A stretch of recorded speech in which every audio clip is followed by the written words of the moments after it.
if I put this on, to see the humor and life's absurdity, to live each day amazed and amused. This is to achieve true success. And laugh, because you will have a connection like no other. Humor is a competitive edge. But my philosophy in life is to live amazed and amused. My first choice is always amused. I love finding the humor in the situation, and I can find humor where most of you would not, but I'm going to help you with that. Humor comes from pain. It might be yours or it might be somebody else's. It might be a little or a lot, but how many of you in here are laughing hysterically because you have too much money? Or because you got a great sexy figure. No, we're laughing about the things that make us crazy.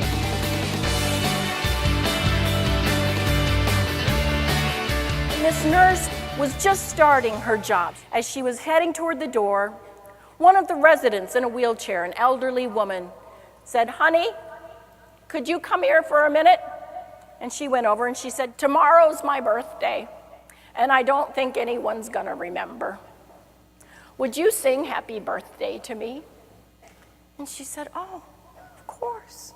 So she sang her happy birthday, and they chatted for another 15 or 20 minutes, and she went home. And then, of course, on her day off, she went to the grocery store, and the woman had told her she loved chocolate cake with icing that was nice and thick. She made her a nice cake and got some balloons and went in and celebrated her birthday with her, and people were turning around and smiling, and she was thinking, oh, they're admiring what I'm doing for this woman. And she went home and came back in on Monday, and her supervisor called her in. And so I just wanted to have a little chat with you. I wanted to tell you about the patient that you were talking to, Edna. She said, yes. She goes, wasn't her birthday.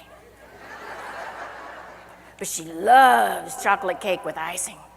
So anytime there's a new nurse that comes to our facility,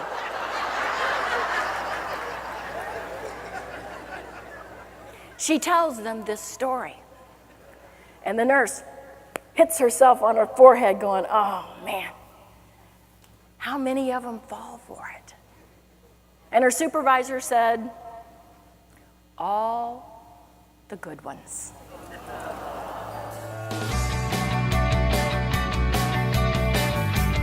Anybody here ever fly Southwest Airlines? Oh yeah.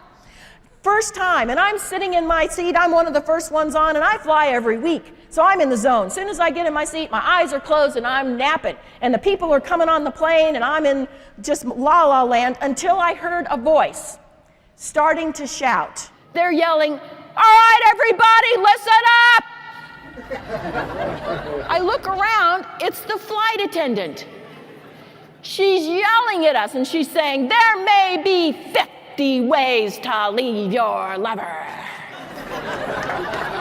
But there's only 4 ways to leave this plane.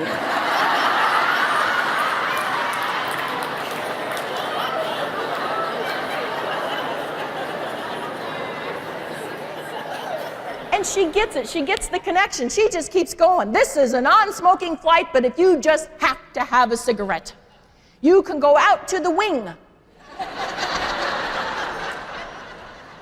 and watch today's feature, Gone with the Wind. This is the only airline in the United States over the last 20 years to remain financially profitable.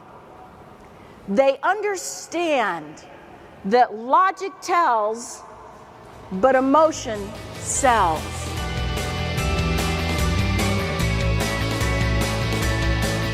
Humor's not the be-all, end-all, but it is the competitive edge.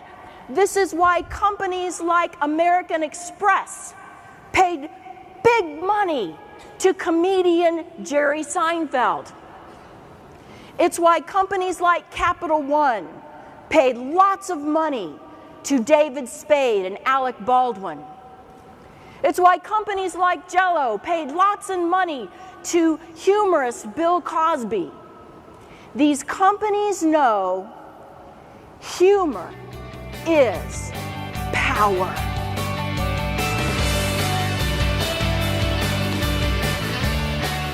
Now, how many of you think you're funny? I see some hands raised. The person behind you is going, no. And being funny is a great gift. It's a great gift to have, but it's more important to see funny than be funny. And those of you in leadership, you want to be perceived as having a sense of humor because this is seen as a desirable trait.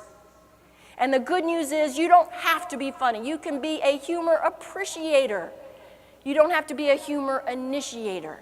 One of the first things that you can do to improve your ability to see funny is to assume that something funny is going on.